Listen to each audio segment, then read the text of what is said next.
Hola, mushy mushy, aloha, and hello to everybody. It is Wednesday night. What did you just say? I said hello in a bunch of different languages, showing my diversity, sir. That's what I did. Hello. All right. Ain't nothing wrong with it. Do you That's think? what the fuck I just did. You can rewind that shit and listen to it later. I'm gonna have to. Because I'm A little bit of confused. Japanese, some Hawaiian, some Spanish, and some English. Well, I just wish I knew some French and some other shit I could have thrown in there as well. But bonjour. we'll get there one day. You know what I'm saying? I know a little bit of French. I got you. Oh shit! No, See, there we go. You hear it here first, Wednesday night, so you know that means we're gonna be going over some dynamite. That's right.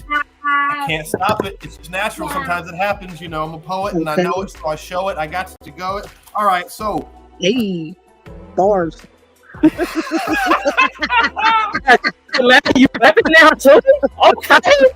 That's how you feeling on this Thanksgiving Eve? Okay. Coming in hot. Okay. We're feeling good tonight, people. It's some dynamite right here. Okay. Oh, man. Y'all are in for a great show. It was actually a great show. It started off, it was kind of questionable, but how do you feel about Bonafide before we get into anything? I know you kind of still catching up, but from what you've heard, what you've seen, how you feeling? It was cool. I'm excited to see more storylines play out. Yeah. So it makes the show a little bit better. But starting off, it was a little slow, but it definitely picked up. So Dynamite is doing way better than what it has been. So they're not going to get no complaining from me. No complaining from me. Looks like maybe possibly here in a second, we might be getting a special guest being brought in. Possibly a boss man wants to check the private chat channel. Okay. Oh, here he is. In the flesh, sort of. Okay. In the digital. Look, we got Axiom in the building. Uh-oh. Hey, fam, am I smoking or something? What's going on? It's Wednesday. Is that MTG I see? That's MTG. Okay. In the hizzy. Yeah, it's MTG, and I know I said I'll never work Wednesdays, but tonight I watched AEW for the first time since in 2 years. What'd you think? Hey, And it just needs. I mean, hold on. Real quick. On Wednesdays, I know you don't normally watch, so we do 3 stars instead of 5. 3 stars of madness, 1 out of 3. You know what? How many stars for the night?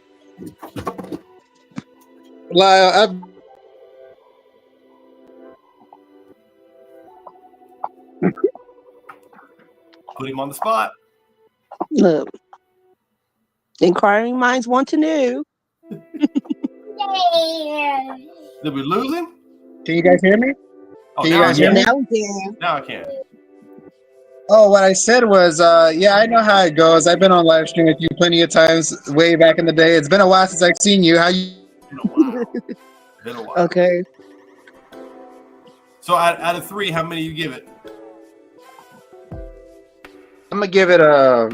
I'm gonna be brutally honest, bro. I'm gonna give it a 2. Okay. Did he say a 3? A 2. A 2. Oh, 2. Okay. You know what? That's still solid. good. That's solid, Yeah. man. I'll take that. I'm happy to hear that from Yeah. MTG about some AEW. Shit, yeah. Right. 2 Yeah. years we get a 2, I'll take it. I will That's take fine. it. You know, I'm pretty much there Yeah. with him. I'm giving it a 2.5 because all the segments, I thought the little video segments were just all fucking fantastic. So that's rare. Yeah, they will. They need to do more of those. That's the only way to make that show. I really want to give this company another chance, but please bring some more storylines into it. You know, They're working on it.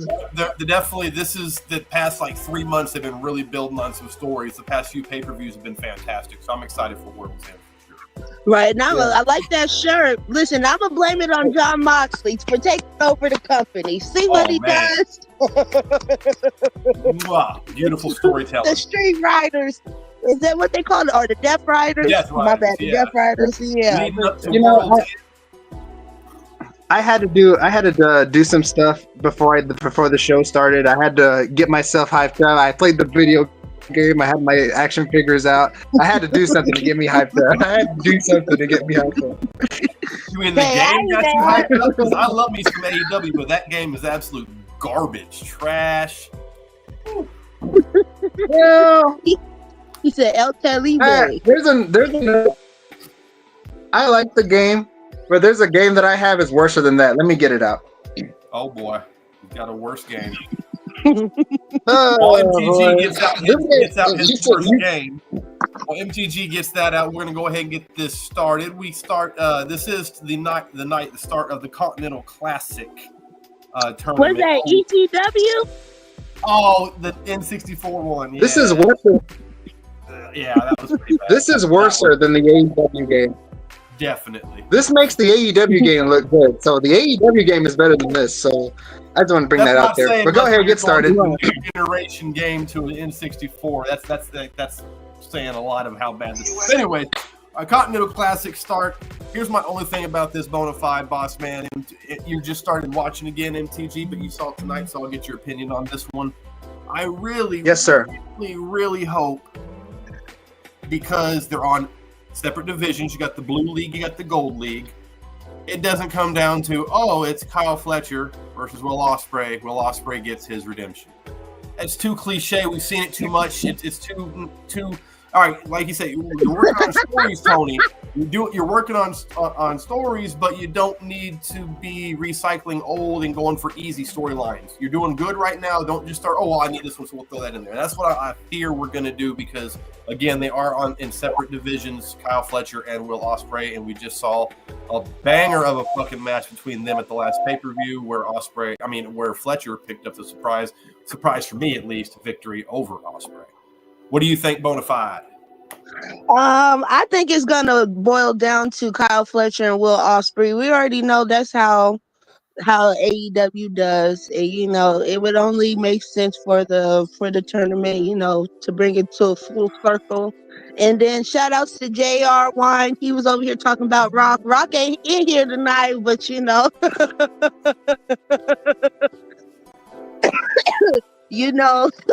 Rock said he gonna get better in his matches. He gonna get him a 10. He said he gonna bring him a 10 in for Diamond Land. Rock says he always has 10s because he's part of Diamond Land, and that's all Diamond Land do is put on bangers. So that part, but Diamond Land.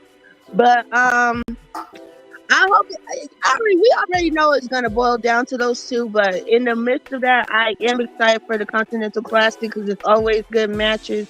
And they always have really good wrestlers in this tournament. So I am excited. If it doesn't boil down to those two, I don't know who it's going to come down to, but I am definitely excited for sure. MTG, what you think, brother? What you call? We're talking. Wasn't the first match Mark Briscoe and Shelton Benjamin, right? It was, but I'm. This is right now. We're discussing about if it's Ospreay and Fletcher. If you think it's going to be those two at the end, we're doing our base prediction right now at what it's going to be at the very end. To be honest with you, I don't know nothing about Fletcher. Okay. Will Ospreay. I haven't seen too much from Ospreay yet, so I can't really say who's going to win or lose. To be honest, you really need to start watching every week now, because Ospreay is one of the top 5 best in the world, honestly.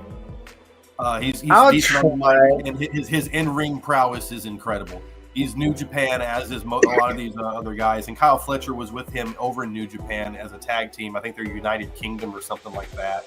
United Right. Empire. Empire, that's it. Thank you. Yeah. United Empire. And they're longtime friends. They've had bangers in the past, years ago, I guess, in Ring of Honor or also in other avenues. But yeah, they just had a hell of a match together at the last pay-per-view, and Kyle Fletcher got over on him. But since you don't know much about the Continental Classic, we'll skip that. That's not a problem. But yes, the first match, and it is in the Continental Classic Blue League. We got Mark Briscoe versus Shelton Benjamin. I was excited to see this.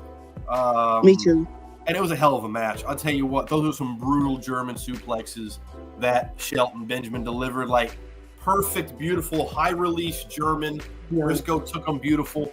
Oh, man, it was a great match. We'll start with MTG in this one, then we'll go to Bonafide. I enjoyed it. I mean, I was like, okay, we're starting off good here. And plus, I do like the Hurt Syndicate, aka the Hurt Business. I was glad to see them on TV. You know, I'm a huge Bobby Lashley fan. And MVP, he never fails on the mic, so he did good on the first promo of the night. And as far as the match goes, I've never really seen the Briscoes before. You know, the Briscoes from ROH. I've never seen them before, and this is my first time seeing Mark Briscoe wrestle. And the guy put up one hell of a fight. That guy has a lot of guts, you know. So that was a great match to start off the show. And so, real quick, before I get to Bonafide, yeah, we got to remember also that last year Mark Briscoe only won one match in the Continental Classic, and that was when he faced Jay Lethal, who lost all of his matches, which was absolutely ridiculous. But with that being said, go ahead, Bonafide. What did you think about this one? You know, it was a good match. I'm not a big Mark Briscoe fan. You know, I'm not a big fan, but he has been putting on some great matches, and he's starting to grow on me. And for Shelton Benjamin, you know, I'd love to see him in AEW. So for this to be the first match, and then for it to be the Continental Classic tournament match, it was A-okay for me. I'm not complaining. I am not complaining. So it was definitely a banger. And I'm excited to see what more bangers is going to come up out of this tournament for sure. Oh, there's going to be so many. And it's not enough money to pay the refs for Rock. I'm just going to say that. It's not enough money.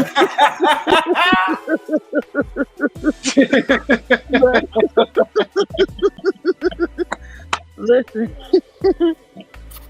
As far as answer, JR asked, what do you think of NWA? Honestly, I love the format. If it's the one I'm thinking of, the studio format, studio wrestling. I really like that format of wrestling. It's kind of a lost art. I think they're the only one that really do it.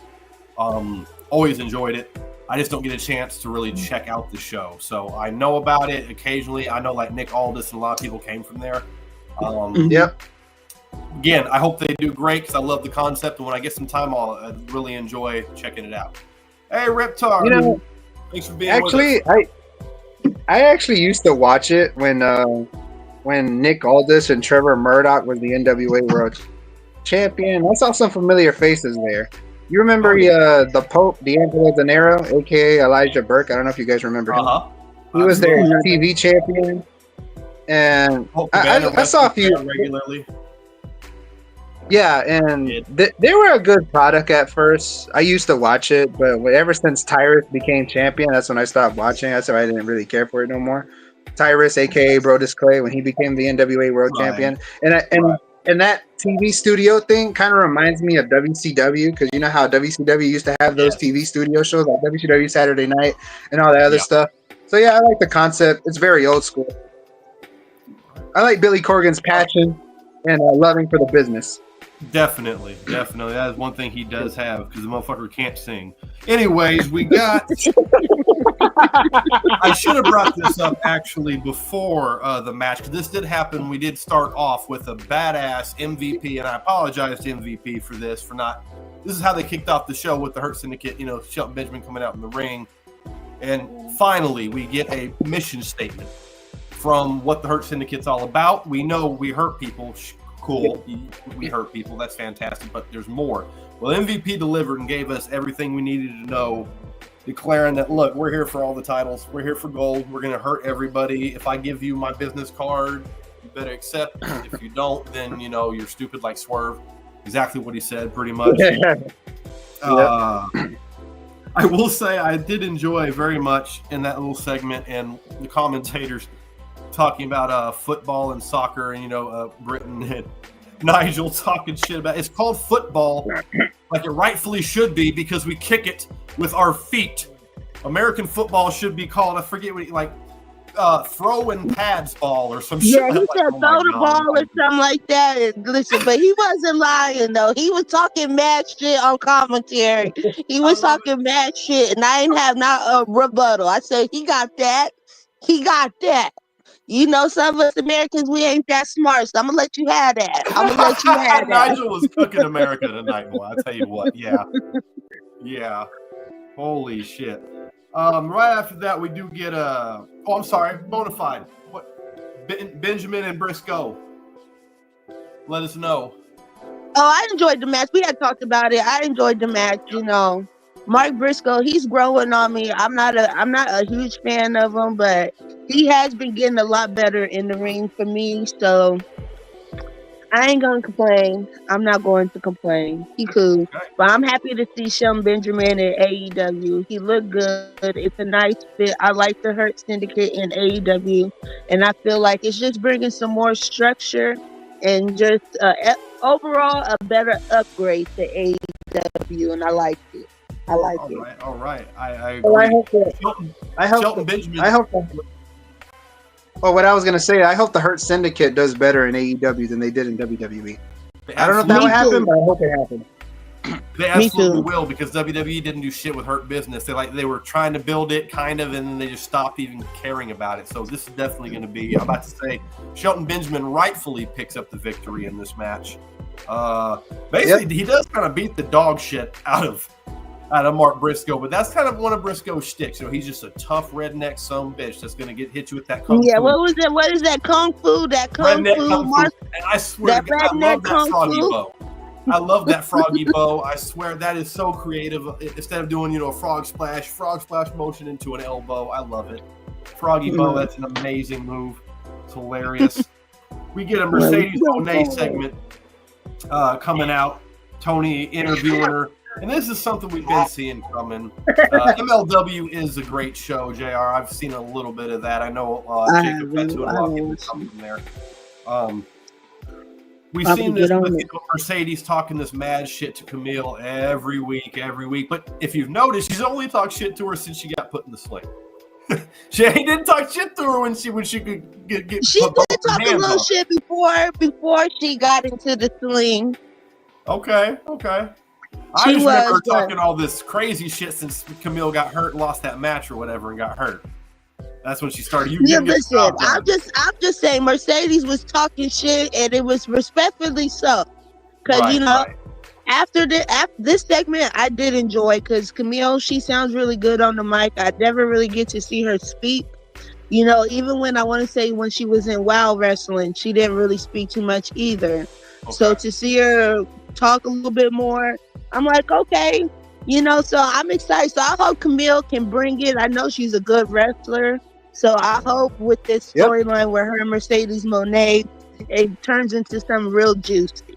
They're on to something. So I hope they just don't drop the ball on it. Right. MTG, what you think? Looks like a heel turn is coming from a mile away. And Camille, I've seen her in NWA Power. I forgot to mention that she was also in NWA Power, because remember we were talking about earlier. She was their women's champion. And she was a damn good one. So she's actually a good wrestler. And when I heard she was signing with AEW, I was like, you should have went to WWE. But who knows? The AEW could book her right. AEW could book her correctly. And so far, it was kind of a shock that they're going to have her turn on Mercedes already, because you know how sometimes the bodyguards stay with the singles wrestlers for a few years, and I was like, you're going to end it that quickly? It was kind of surprising. Okay. Not that surprising for me, mainly because I'm not feeling the Camille Mercedes. I don't feel any chemistry there. I don't really like that thing.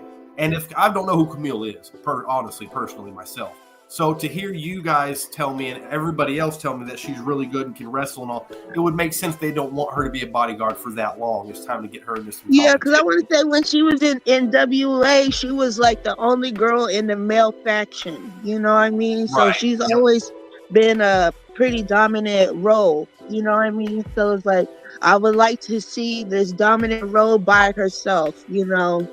So I agree, you know, with her being with Mercedes Moné. I didn't see the connection.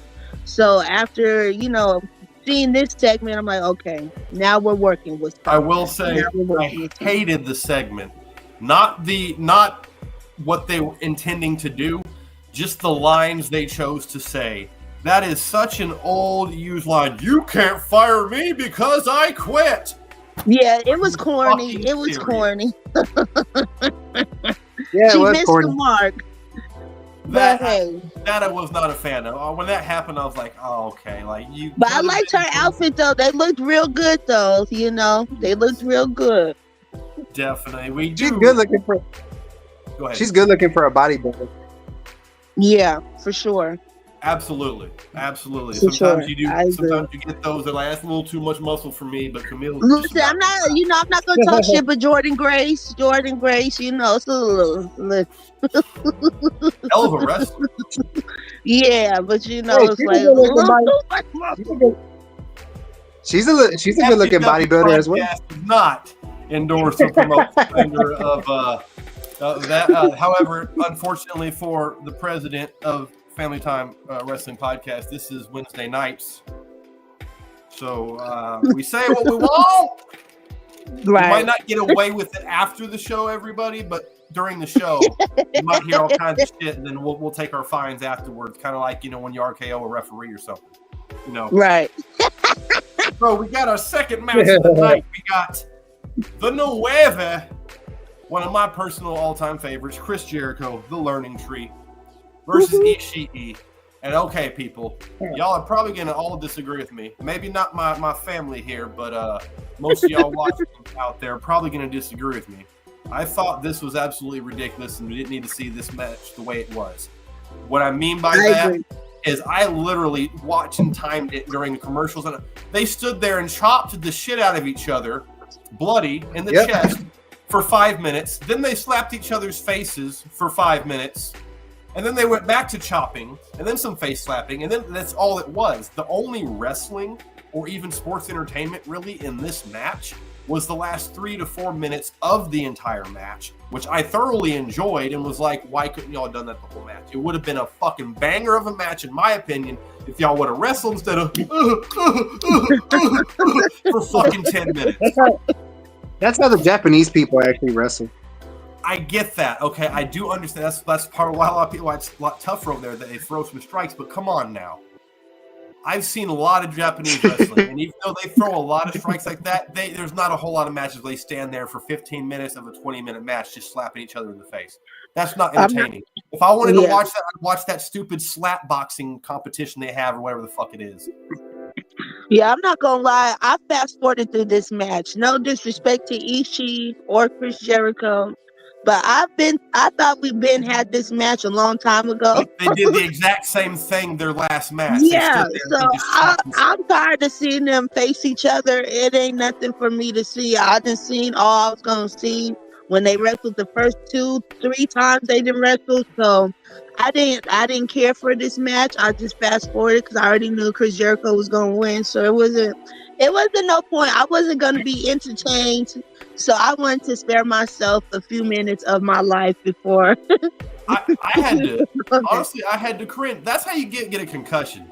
All right. Even though a lot of them you could see were kind of soft, if you saw Ishii's face by the end of the fucking match, his whole left side of his face was swollen. It was red. Red, swollen. Yep. I mean, it looked like his eye probably got popped once or twice. That's stupid. Listen, because you can't slap me that many times in my face and we just gonna go slap off. I'm sorry. I'm a loose cannon. I got some loose screws. So listen. That's just after the second one, we wrestling. At that point, that's just unnecessary in my opinion. MTG, real quick, how do you feel about this match? I was like, when I saw the slapping and all that, I was like, when is this gonna end? Are you guys gonna actually wrestle or just slap each other? No. See who has bigger balls or something? And then I'm like, I'm just sitting there just watching them slap each other. Like, will you guys wrestle already? They finally did in the last 3 minutes of the match. Yeah, exactly. And it kind of now that this is my first time seeing Chris Jericho in 2 years. He doesn't use the Judas song anymore, and just I don't know about the learning tree. Yeah, I heard about the learning tree. I heard that it's not really a popular gimmick. I heard that yeah, that's what I'm hearing. That it's kind of annoying and it's kind of not really good. But Jericho has creative control in AEW, so Tony Khan pretty much lets him do what he wants. It says on his contract that he has that. So I don't understand the character, and I heard it's horrible. I haven't seen much of it. This is my first day actually seeing it, so I was like, when I saw everything, the logo and stuff, I was like, damn, everything changed. Where I've been at in the past 2 years? You know, Jericho, every 6 to 8 months, he changes the character. They either hit or they don't. Under a rock. I personally like this learning tree. It didn't. I did too. First. I like that Big Bill's the redwood. You got the learning tree, Chris Jericho with the redwood, and then you got the bad apple, Brian Keith. I don't know. I like it. I like it too. Element with Jericho. Hi guys, and acting also. The whole shtick basically, MTG is he acts very sincere while giving you backhanded compliments. But he's acting like he acts like everybody loves him when they're booing him and all this stuff. You know, he's just like delusional. But it's hilarious. Yeah. I'm for it. I don't think it's going to last a whole lot longer because you don't see really Brian Keith wrestle much for whatever reason. I don't know. He's a good wrestler, but it's his character. Something's just not clicking with everyone. He tries to be the comedic relief of the group by saying one-liner like "bitch" and then walking off. You know, I mean. Yeah, it don't quite hit. It don't quite hit. No, they need to let him go so he can actually show everybody what he can do. Sure. Like I said, it was a great finish for me the last 3 minutes of the match. Chris Jericho did pick up the victory and retain the Ring of Honor World Championship. We have a Swerve interview afterwards with basically being asked, you know, what's next? How do you rebuild from here? Where do you go? And Swerve's like, look, I can always rebuild, not a problem. Yada yada. But then we get Max Caster from the Acclaim kind of walking by laughing, and Swerve asks me, well, what's so funny? And well, Max kind of talks a little bit of shit to him and gets hung out to dry, talking about he's the best wrestler in the world and Platinum Max. And I just want to say, I hate that he keeps saying that. I like Max Caster. But the best wrestler alive is trash. I'm sorry. He's trying. You ain't beat nobody. You ain't got the respect to even say that. I like the confidence, but nah. Look, try again. Go off of. Yeah, I know. Try again. It was on his trunks. It's definitely, we're about to see the solo run of Max Caster. He's definitely going to break up the Acclaimed or whatever, which we're seeing that in all organizations. Like, did they synchronize their fucking watches? Like, what the fuck? We got all these breakups in WWE with tag teams and breakups on AEW. Like, what in the fuck is going on, people? So long. Farewell to you, my friend. Farewell, goodbye, until we meet again. It's been great to play and sing together. I was boxing, now it's time to say goodbye. Bye. No, not quite. We still got a little bit of show to go. Okay. And right here in about a minute or so, letting everybody know we're about to have a quick commercial break for our paid sponsors that come in for us. We hit it right about the halfway point of the show. We want to be able to, you know, uphold our obligations. I know, I hear you. I know it's Wednesday. We do things my way. I understand. But you know what? Money talks. That's just fucking real. So get over it. It's only going to be a couple minutes, and we'll be right back after that. And then we'll be right back. The show. Right back. So make sure you stay. Make sure you watch these little commercials. It ain't no fucking corporate commercials now. These are mom and pop. These are all workers. These are people out there, blue-collar motherfuckers, trying to, on their grind, trying to make a living, trying to just live against all this corporate America bullshit so y'all can at least give them 3 minutes out of your day. Yeah, That's and what if I you got say. something, promote your shit too. Absolutely. You got a business or corporation, something on the fucking corporation. You got a business you want to promote on this Family Time Wrestling, you make sure you contact Mr. FTW. Yes, sir. Okay. All right, Bob Then, You ready for that? You wanna hit that commercial? I'll go. Bossman might not be ready. So, I'm going to go ahead. You pop right in and let me know when it's time. We're going to go ahead into this next quick segment then, because it's not a match. It is a segment. Hangman Page comes out to the ring, and we find out the whole reason he came out at Full Gear is because he apparently made a deal with Mr. Christian. Bad deal. He would help Christian Cage cash in his Money in the Bank contract and become the new champion, and then he would get first shot at Christian Cage for that said championship, which he's fully confident he could beat Christian Cage and be the AEW World Champion. He said that is his only focus in life, that Swerve never should have been champion, Danielson that should have never been champion, Mock shouldn't be champion, he should be champion. I'm with this Hangman. I'm telling you, this is the only Hangman I've ever seen that I can get behind.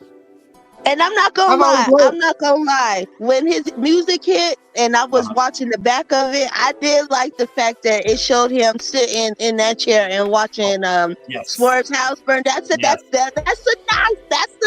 trick you did there. You did that. Yeah, that's his background video now when he comes out, is him sitting there in the chair with the Swerve's house burning behind him. Listen, where was this Hangman? I don't know where this Hangman was at. I guess he was somewhere hanging in the back, but I'm glad that he's out and in full effect because it's going down. I like this Hangman. Yeah. But he did look like he shouldn't have been out there tonight because the way he was limping, baby, he looked like he needed a wheelchair. They went through a hell of a match. Yeah. With Jay White, which we do get Jay White bang, coming bang. out. Right Bang, after Hangman declares, that he's next in line for that title, we got Jay White, bang, bang, coming out. Bang, bang. Letting everybody know. Yo. Can I stop you right there, bro? Yes, sir, you can. I think it's that time, people. I warned y'all. Don't say I didn't fucking warn y'all. Okay, guns was up. Guns was up. Yes. And y'all know it is just me, your boy, Mr. FTW, is boss man. And when I come in, I don't come in for no reason. I just come in to let you guys know. Hope y'all having a great time and enjoying the show. And we just got to stop it for a quick minute to show off our paid sponsors, man. If you want to be a paid sponsor, we go live 5 to 7 business days a week. And if you want to show off your stuff, any business that you're trying to grow, it don't matter what you're trying to get out there. We got your back, man. Right here, all you got to do is hit up one of the gang, and they'll introduce you to me, and I'll get you right for a great price, man. And with that being said, I want to go ahead and just give a shout out to our 2 paid sponsors tonight. We have our boy Daryl Austin from Passport Republic, and our girl Elizabeth Daly with Daily Clean. And after that, I'm gonna let y'all get back to this great show, and we'll be right back. Let's get it. Tuned in.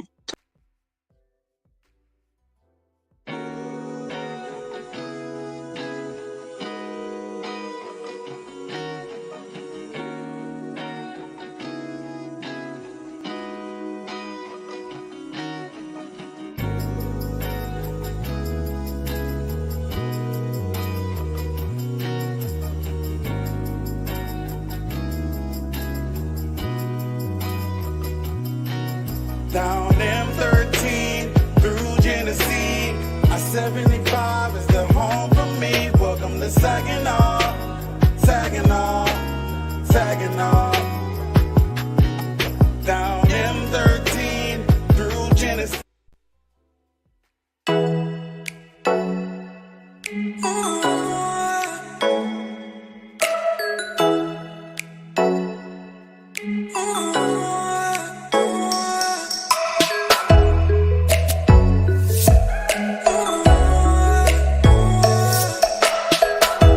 Hey guys, this is Elizabeth Daly with Daily Cleaning. Me and my mom Tammy have 15 plus years of experience in residential and commercial properties. Our services range from Airbnbs, debt cleanup, move in, move out, or even if you want to set up a personalized schedule for your home. Here with this video is our contact information. Please give us a call, or you can message us on Facebook, and we will be happy to give you a free estimate. Thank you.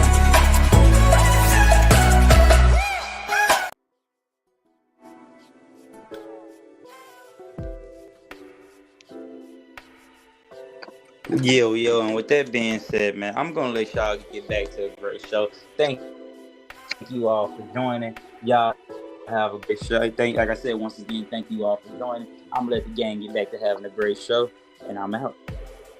Yeah. Told y'all we'd be back. That wasn't too damn painful, so I don't want to hear it. All right. Before we're so graciously interrupted by our sponsors, thank you once again to everyone that wants to be a paid sponsor. If you want to be a paid sponsor yourself, go ahead and hit up one of the gang. We got Jay White walking down, pretty much addressing, hey man, look, if anyone's next in line for the title, it's me. I done beat you 5 times. The last 2 times we fought, I beat you. We're 5-1. I got you. The Death Riders come out, attack everybody. Jay White and Hangman Page. Here's what I was digging. Now, Marina Shafir now looks like she was about to get the switchblade from Jay White. I was about to go crazy. I was so hoping I was about to go crazy. I was so I wanted to see too. You don't see intergender a lot. It happens in the indies quite often, but you don't really see it on TV. I think it's a shame. It should be. There are some great opportunities, storyline opportunities, especially that are missed there. I know the Tessa Blanchard thing kind of soured a lot of people's taste for that type of match because, you know, world champion and then all the shit that she pulled afterwards. But we won't get into that. What we'll get into is he did not get to hit that on Marina Shafir, Jay White, I'm saying, because Mox hits him with the chokehold from behind. Then Marina Shafir, a lot of people are probably saying, what, did she, like, choke him out with her tits or something? No, she had a front face choke on him. For those that don't understand or don't know much about MMA or judo or you know, jiu-jitsu, it was a front chancery type of straight up, just cutting off the circulation from behind instead of forward in the throat coming from behind. So it was a legit chokehold. It looked weird as fuck. They shouldn't have probably done it that way because I was looking at it like, man, if you don't know shit about MMA, you're like, what in the fuck am I watching right now? And we lost MTG. Hopefully he'll be back here in a second. Right. What did you think about all of this, the whole everything, just in this little segment, Bonafide? I did enjoy the segment. I'm not gonna lie. I was hoping Marina Shafir was gonna get Abigail. Yeah, but she didn't. I'm so she glad didn't. But the only thing is, like, with that whole faction, I want to see Marina Shafir dominate in the women's division. Right. He has yet to, like, touch anything in that aspect, and I hope it doesn't get lost in the midst of chaos, because I need her to show why she's a part of that faction. Since it's such a strong, dominant faction, I want to see her show that same energy in the ring. Absolutely. You know what I mean? So it's like, I was hoping she was going to get Abigail, but she didn't. So I hope I hope sometime in the near future something happens to her, because at this point, now I got an itch to see her get in the ring or do something. Okay, she gonna have to do something then just attacking people with that case.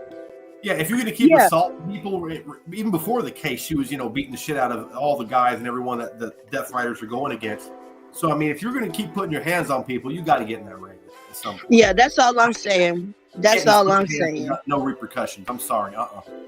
Yeah, and especially if you can wrestle.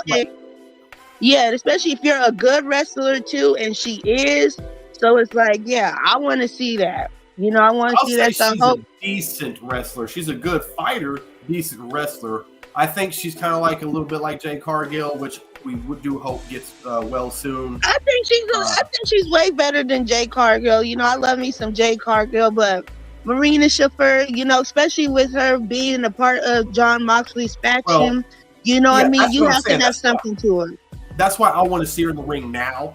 Marina Shafir, we've seen in the past, was too stiff like Ronda. Like, Ronda was not good in the ring. I will say that to my dying day. Great MMA fighter, Not so much in professional wrestling, no.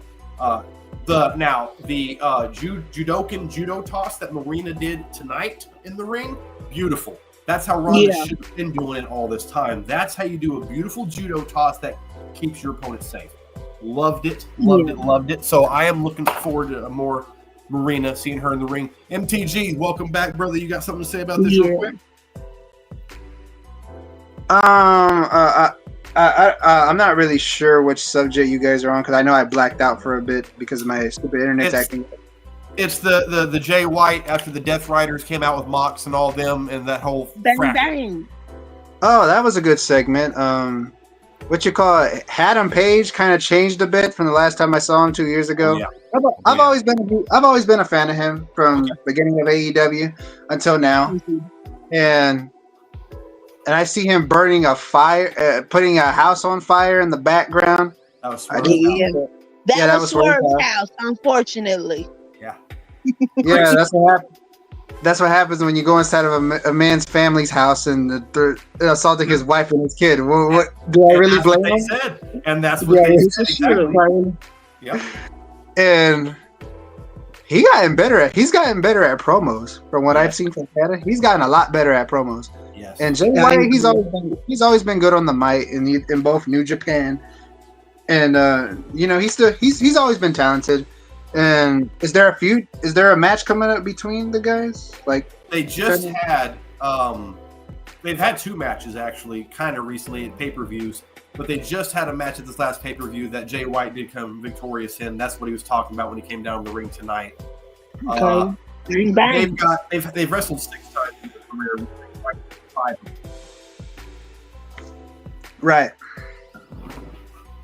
Yeah. There probably will be a definitive ending match, kind of like there was with Swerve and Hangman, where they had that Texas Death Match cage match, whatever the fuck it was. That was absolutely ridiculous.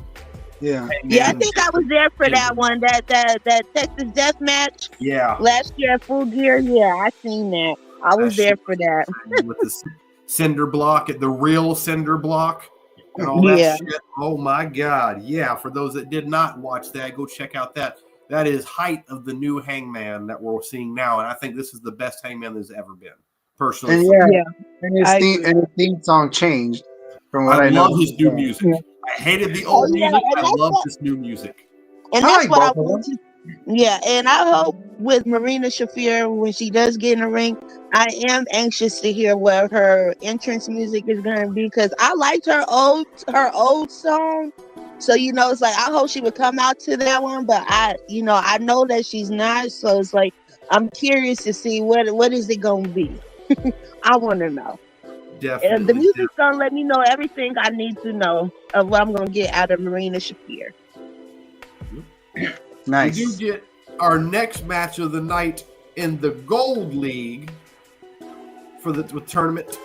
It's Claudio Castagnoli, Cesaro, for those that don't know, versus Ricochet, who's, Ricochet. For those that don't know. All right. Like King Puma. Oh, Lord. Can't wait to get into that one. Prince Puma. I will tell you what. This was probably the only match other than that. I enjoyed the end of the Jericho Ishii. Could have done without the first 15 minutes. But this is the only other match tonight where I was not just enthralled and captivated and staring at the TV. I don't know why, because they're both really good, and a lot of the spots I was paying attention to, they were good spots. Yep. I hate that once again Ricochet loses. Claudio does pick up the victory. I hated that too. And gets 3 points in the tournament, where Ricochet gets 0. They could have at least done a draw or a double count out, something, to make it 1 point to 0 instead of 3 to 0 for the round robin. But it is what it is. I don't have a whole lot to say about this match because I did kind of tune out and get up and do other things while this was going on. Bonafide, what do you think?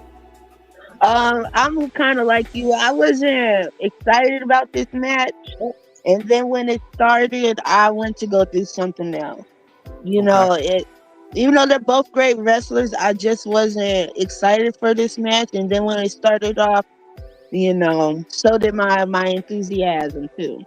And then I just want to say, want to see Claudio do the UFO. He has not yet done the UFO since he's been in AEW, and it is killing me inside because I just want to see it one time, just one Ricochet time. would have been the perfect guy to do it to, also. And that's all I'm saying. And that's all I'm saying. They could have did that tonight. I would have been cool. But since we ain't gonna touch that, it's just like it was cool.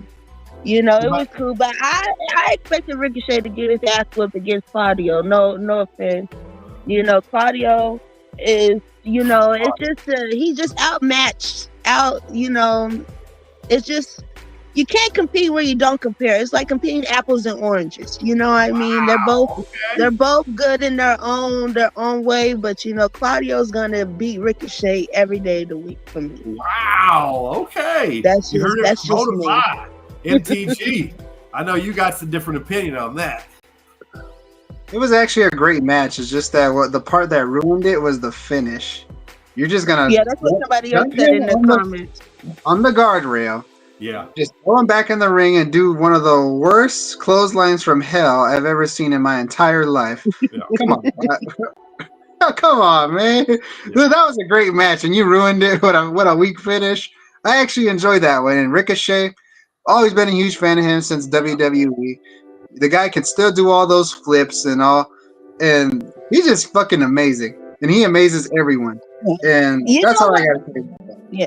You know what really just done it for me for this match when I stopped watching is when Claudio had rolled out the ring and Ricochet did his little move against the rope, and then he went back to the thing and he standed there, and it was just like the way that Claudio walked off. It was just, I don't know if it was bad timing, but it was just kind of like, I ain't got time for this shit. You over here just flying around. I'm about to demolish your ass and get it all done and over with. But when I seen that, I was done, y'all. I was done. It was it was all bad after that. I saw most of it out my peripheral vision. I listened to all of it. I was doing stuff. I did watch parts, and there was a lot of hard hit, a lot of great spots. Ricochet is such a great seller. Like, holy fuck, that man can sell. It's amazing what he can do in the ring. I was disappointed also with the outcome. I feel like Ricochet could beat Claudio. Claudio's definitely got the power, but power don't always win against speed. Not always. This is true, but Claudio is one of the main assets in the Death Riders. He's not about to lose no match, and especially against Ricochet right now, where they're at in storyline and the faction that he's in. Right. So it's like, let's do it. That makes sense. And here's a question I have. Is it me or did Claudio get more built? Oh, he's more built. That's what I'm saying. He's thicker. That's what I'm saying. Yeah. That guy looks better than ever. Yeah. Claudio's aging backwards, brother. It's now that you ain't lied about that. Yeah. I'm definitely jelly. Whatever routine he's on, I want on it tomorrow. I want on it yesterday. And personally, and I'm just waiting for Ricochet to get more aggressive. He's just a little too nice for my taking. That is exactly he needs to be more aggressive. I feel like if he's a little bit more aggressive, then they would book him a little bit better. But since he's a little too nice, I feel like they kind of just run all over him and do whatever they want. And then maybe Ricochet will keep losing, especially in this Continental tournament, almost like a Briscoe type shit. And by the end of it, he'll have either Don Callis coming to him saying, "Hey, why don't you join the Callis family?" Why not? He would join Kyle Fletcher, and then you got two people that put on bangers against Will Ospreay going against. I think that'd be fantastic. I'm not mad about it. I'm going to sit here and think about it. I'm going to sit here and think about it for a minute, but I'm like, He could take Don Callis' card, or he could take MVP's card. Because Ricochet is looking like Jay Lethal in this Continental class. Well, this is one match. Lethal's that bad these days? I'm saying, and Jay Lethal only won one match in the Continental Classic last year. He won zero. But and then he's not even in this, and he's not even in the Classic this year. You know what I mean? He's fallen to the backside. You know what I mean? And it's like I had more motivation and faith in Jay Lethal. Oh yeah. And this year it did not show true. Haven't seen Jay Lethal lately. It's been a couple months at least, I want to say. Yeah, he's been in the background. I haven't seen him wrestle since TNA. That's how long. He's still fantastic. He aged backwards too. The dude still does everything he's always done. Like that. He's still good, but he lost his momentum with Sinkai, whatever the dude's name is, and all of that commotion. Yeah. It just got stale. Yeah, and by the way, TNA dropped the ball on him. I didn't like how TNA. I didn't like how TNA didn't put the world title on him. I wanted TNA to put world title on him back in the day, but that didn't happen. Yeah. So, But, companies have so many people that everyone's going to drop the ball on a lot of people throughout their year, however long the company goes. And TNA has been around for a while as well, even when they were just Impact. And I still count it the same company. I know it is changed and whatever, but they've been around. They've been around since WCW fell. So that's a while. They've been around a long time still. Almost 20 years. Yeah, you're going to make mistakes. You're going to have to pass on people because you've got a roster that's thick anyway. This is true. This is true. A lot of independent wrestlers, a lot of superstars. I just feel like as much as Jay Lethal's been in a lot of different companies and he's held a lot of championships, him coming to AEW, I really thought he was going to be one of the people that was definitely going to be a champion and really dominate and really get to showcase himself. And that really hasn't really been the case. I feel like it's kind of been misused and abused in certain aspects. And I just hope that he gets another chance to really showcase himself in the light that, most people have been able to see him in. And I haven't personally seen him in the championship light. And I definitely would like to see that and experience that for sure. I think he's fantastic. And I think he should have went to WWE. He would have been his personality would have been perfect for WWE. Personality. I can see that. I don't know at this advanced age. I don't know if he'll ever be world champion anywhere he goes, to be honest with you. Well, he was Ring of Honor world champion, I believe. So he has been a world champion, but not like a TNA, a WWE, an AEW. We do have a Don Callis interview backstage real quick with Kyle Fletcher reminding everybody that he beat Will Ospreay. That he's going to do it again in this Continental tournament. If it gets to that point, if they meet each other, he's just going to beat him again, and he's winning the whole thing. Sweet and simple, to the point. It's hard to doubt Kyle Fletcher at this point after watching that banger and how he beat Ospreay at I'm an Ospreay fan, but I'm going to give him a clap. We'll give Ospreay. Yeah, Ospreay, yeah, man. I really didn't see that. I was so kind of blown away that happened, but Kyle Fletcher is something else, man. We got Adam Cole. Baby coming out. So still so stupid. He's just a face out of nowhere. He's just a face out of nowhere. The way they did all that, I'll never get over it. That was so dumb. But the best part of this segment was not Adam Cole coming out or grabbing the mic. There was no story time. It was the little MJF vignette video coming out with him playing piano and going, I thought about your proposal in the last 20 seconds and I decided nah. Listen, in true MJF fashion, though. And I'm just gonna say, I don't know what it is about Adam Cole coming back from this injury, but it's something a little bit different about him. And it could be just me, but each time he gets in the ring, he just looks like he getting ready to cry. He looks he looks like he be ready to cry. He looked like he be ready to cry. His eyes be. He's sad because Britt Baker left him for me. That's what it is. That's exactly what it is. Okay, because he looks sad. He looks sad. Like he don't have that same. He don't have that same passion or that same fire that he used to. And every time he get on the mic, he look like he's just about to bust in tears. And I don't know what it is. And I'm like, bro, wake up. He misses Britt. Honestly, I'm sure it's probably he misses. He hadn't been the same since that. He hadn't been the same since he came back from the injury. But since whatever happened with him and her, whether it's a separation, whether it's a divorce, whatever's going on, that's their personal business. But I do think that has definitely got to be affecting his in-ring performance. And that explains a lot because he just looked like he about to cry. Yeah. If I would tell Adam Cole this, there's a lot of girls out there that look better than her, so move on. Hey. Don't disrespect the DMD. The DMD, okay. I love me some DMD as well. But I can name five women right now that look better than her. Well, we're not going to objectify women that much on my show, so we're not All right, going to do that's fine. that. That's fine. But I will say and shout straight out to Adam Cole that I do somewhat agree with MTG saying, look now, you got to move the fuck on. If it ain't going to work, it ain't going to work. Don't let it ruin the rest of your career. What I also want to say is the man needs to put some weight back on. Like, the motherfucker has looked anorexic That since part. he came back. Like, god damn, he's going to break his ankle running down to the ring again. I'm waiting for it to fucking happen. And I love me some Adam Cole, man. I've followed him since NXT. I love Undisputed Era is one of the best factions I've ever seen. Me too. I'm still looking for my dog tag of the Undisputed Era. I mean, you know, the Undisputed Era for me, NXT Undisputed Era, I put them with The Shield. I put them with New Day. I put them with, honestly, I put them with Evolution and DX. Like, I love me those factions. I think they're I have one of their t-shirts. Yeah. They're a popular staple in wrestling history for sure. And this is an unpopular opinion from me. If I was Adam Cole, I would go after Queen Amanita. Amanita? You ain't ready for that. Yes, I am. The Reptar said, hop off her girl DMD. She said, hop off. You tell them, Reptar. They don't know about that doctor. That DMD.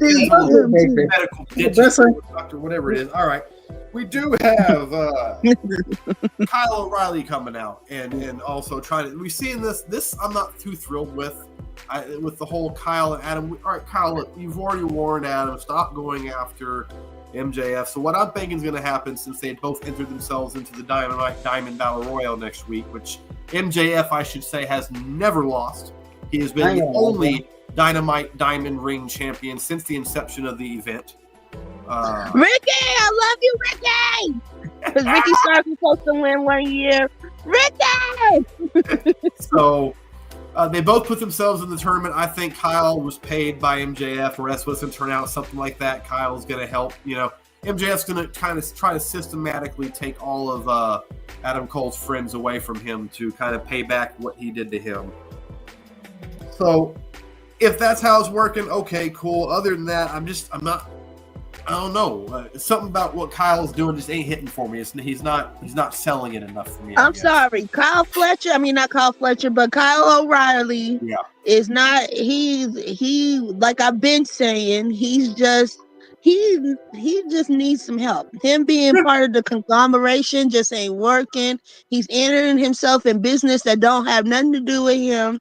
He's just walking around like a badass child that lost his parents, and he need to go sit his ass down somewhere and get out the way. I'm sorry. Kyle Fletcher, not Kyle Fletcher, but Kyle O'Reilly just don't do it. He be out there looking retarded, and then he be in there in other people's business that don't have nothing to do with him, and he just needs to go find him his own business. That's what he needs to go do. Yep. Right after that, we get to one of my favorite matches of the night. This is it's Wrestle Dynasty. I think they said International Cup Tournament. Is that what it's called? Yeah. Which is apparently it's a bunch of information. This is not just an AEW sanctioned only event, ladies and gentlemen. This is CMLL. I think they said NWA. I think New Japan. It's like 4 different companies that are hosting this international tournament for Cup Championship, whatever it is. And this is one of the matches to qualify for this. Jamie Hayter, Queen Amanita. I love me some Jamie Hayter. Queen Amanita is growing on me pretty quick. I love me some Queen Amanita. I love me some Queen Amanita as well. This was a great match, a women's match. One of the best women's matches I've seen. This match was damn near up there on par with the Mercedes Moné and Chris Statlander we just saw on Saturday, because that was a great match as well. That was the best Mercedes Moné that I've seen in AEW so far. What did you think, Bonafide? I didn't really get to see this match. Sorry to cut y'all off, but I gotta go. I'm sorry to be. Great, thanks for having me. I gotta go, bro. My battery's about to die. I wish I could stay on here the whole time, but I gotta go. All right, we appreciate having you, man. Yeah, no problem. No problem. To my biggest fan. Okay. All right, see you. Yes, sir. Go ahead, But I didn't get to really see this match. This is where I was pausing my TV. I was waiting till we got off to really watch it. Okay. But nonetheless, I'm just excited to see Queen Aminata get more TV time. And then even for Jamie Hayter to come back from being off an injury. You know, I feel like Jamie Hayter it's taken a long time, longer than what we would like for her to catch her momentum, but for her to come back off an injury and, you know, be in some good solid matches and put them on it speaks volumes. Well, I'll tell you what, I know you're not a wrestler, you haven't taken any chops or anything, but I would love to talk to you know, you can't really compare because we don't know each other's pain. But I got to believe that a chop on a man has to hurt less than a chop on a woman's breasts. Because I believe it. Damn, Jamie Hayter slapped the titties straight off of Queen Aminata tonight. She went from a C cup to an A cup real fucking quick. You funny. She did one of them boss man chop. No. I'm talking, no. It wasn't even no one-handed chop. It was straight up, both hands, pop, pop, pop, like she's playing the bongos on them boobies. Just straight chopping the shit out of Aminata. But I will say that Aminata knocked Jamie Hayter down a cup size as well, because she got her with a big double hand, great Khali type chop that put Jamie Hayter straight on her ass. It was a great match. It was harder hitting than you see a lot of women do. Than they allow or just see or whatever the deal is. And you could see through Hayter's, you know, the way she has the strap kind of shit that Paige used to do. You could see on her neck and chest where it was red from them chops. Like they weren't holding back. So I can imagine that it's got to hurt. Woo! Because I mean, then you got some meat there, but that's, you know, that's muscle. You ladies, you got to strap it down and do everything else. And that, strap it down. Wee, boy. I don't even know. Funny. But I'm saying, and that was the only women's match of the night. I'm telling you, when you watch this match after we get off, you've got to let me know. Like, you're going to see what I'm talking about. You're going to be like, I believe it. I believe it. I got it right on pause for when we get off. That's the first match I'm going to watch because I got to see it. Well, sorry for the spoiler alert for Bonafide, but Jamie Hayter does pick up the victory. Ooh, I was hoping for Queen Aminata, but I had a sneaky suspicion that Jamie Hayter was going to pull out the win. But hey, so she does move in. To Queen Aminata. So she does move on in the tournament. Right after the match, we do have a little spotlight, lights go out, spotlight on the stage, a Julia Hart teaser. We do not see Julia, just kind of mind games, playing some mind games. You know, gotcha. Because what happened to her in Sky Blue? That's what I haven't heard shit about Sky Blue at all. Then I want to know what happened to Deonna Purrazzo. I mean, and then what happened to Thunder Rosa? I'm right there with you on all three. Okay. I have not a fucking clue. And I mean, people know I'm notorious about. I don't think that Sky Blue and Julia Hart could really wrestle that much. They were there for the attractive factor. How I felt, but these vignettes I've been seeing of Julia Hart and Julia Hart's TBS title run, she started to impress me. She was actually doing better. She was getting there. These vignettes, this comeback, but she's getting there. And she's young. I got to remember, she's 22, 23 years old. You know, at the oldest, she's still very young in this game. So her and Sky Blue, I'm sure, have a great future ahead of them. I do look forward to seeing Julia Hart come back. Now with all these vignettes, I'm really wanting to see what she does from there. Is she still part of the House of Black? It seems like she is, you know. Yeah, so, I don't see why she wouldn't be. And if she wasn't, they still better make a storyline. We get a Mina interview afterwards. Mina Shirakawa backstage interview. Everyone loves Mina. Dressed up in a looking gorgeous, just looking gorgeous, absolutely beautiful. Sitting there in her high chair, getting interviewed. You know, talking about I saw this coming. When she turned on Toni Storm, I knew it would be a matter of time before she turned on me. Yadi, she said, I'm sad that she did it, that it's come to this. But now that I've seen the real Mariah May, she can see the real Mina. Shortly after she said, gets a good pop from the crowd when she says that. Bam, champagne bottle to the back of her head. belt over her as she's on the ground. Mariah May comes and knocks her block off from behind and just stands there and gives a whole different look. Like, we're used to seeing Mariah May kind of stand there and, just with this smug, I'm the shit look on her face. There was no I'm the shit. This is, I'm going to fucking kill you. That's how this looked. Well, I like to see it. This was a fucking serial killer. Like, I ain't walking anywhere near that bitch. Like, that's how she looked right now. Straight into the camera, standing over Mina. Great segment. I absolutely fucking loved it. I think they killed it. Any opinions on what I told you? I know you haven't seen it yet. Yeah, no, I'm just excited for Mariah May. I like her as our AEW Women's Champion. I'm not gonna lie. So I am all for it. And I'm still anticipating for Toni Storm to come back too. Yes, so am I. Boss Man, you want to come in for this last match since you did see it? Because we are at the main event of the night. The main event of the night. Right after that, we get in the Gold League. We got Brody King, Darby Allin. Now here, I'm like, again, we've seen this. Me and you both. So many times. However, they impressed me with their ability to find a different twist. Okay, if you're gonna have the same fucking people wrestle, at least try to make it different. And they were able to do that because we saw the last time these two fought and Darby beat him. He got Brody's respect.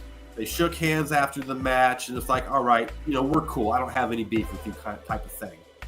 That's how this match started, which I thought, okay, continue to tell the story.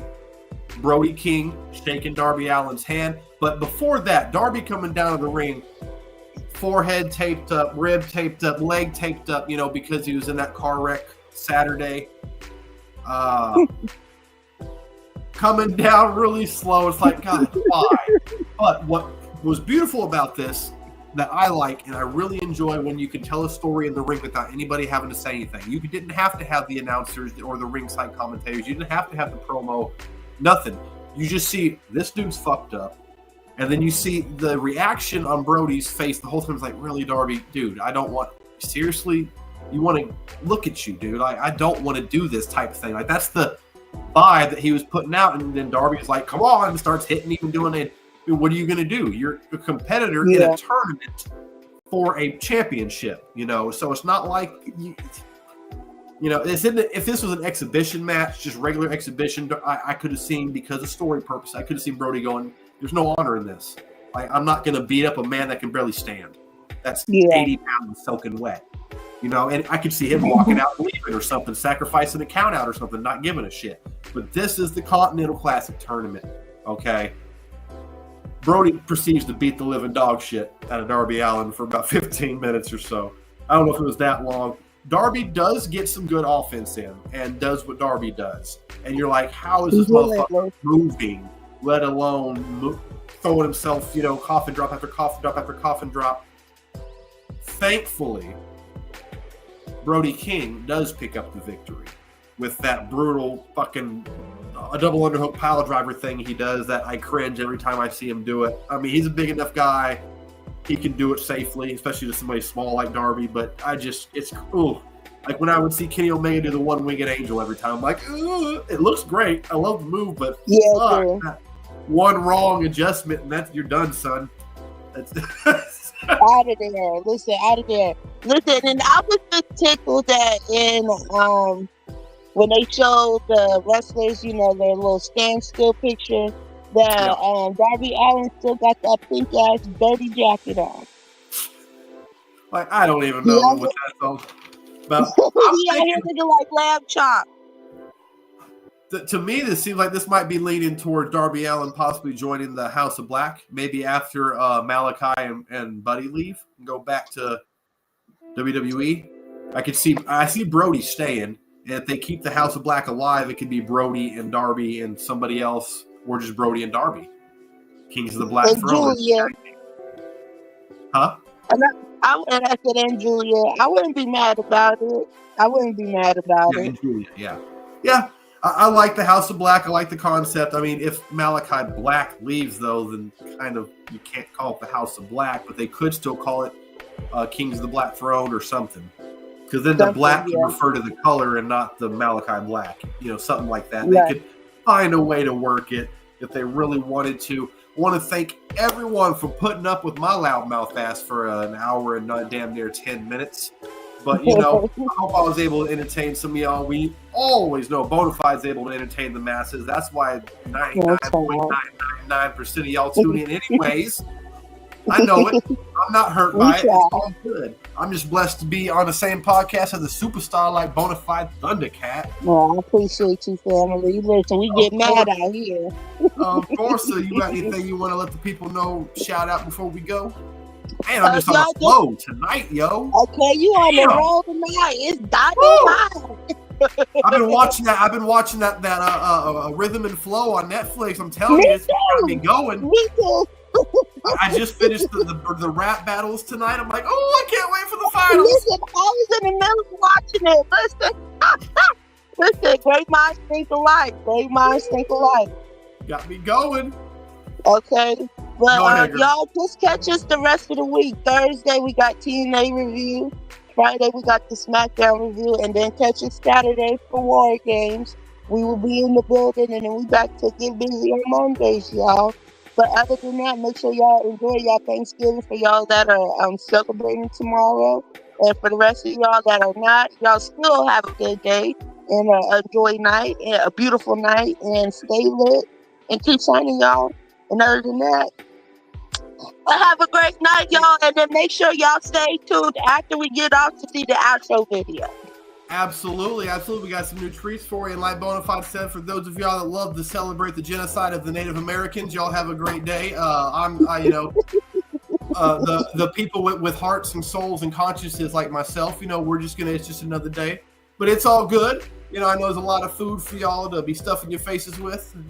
Yeah, because I'm showing up with nothing but stomach. Nothing but... y'all have a great holiday season. Y'all have a great holiday season. We will see you back. I don't know if we'll be doing anything tomorrow because it's Thanksgiving. Boss Man will let us know if he is or not. Yeah. But if we're not, then we'll be back Friday for the Fight or Flight Friday night SmackDown review. And Saturday's War Games. So we got some great wrestling coming up, people. Once again, thank you for tuning in. Y'all have a great night. And I'm out. Loud Mad We Man. out. Dominaland.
From Green Bay, Wisconsin, Mr. Anderson. Yeah. Kennedy.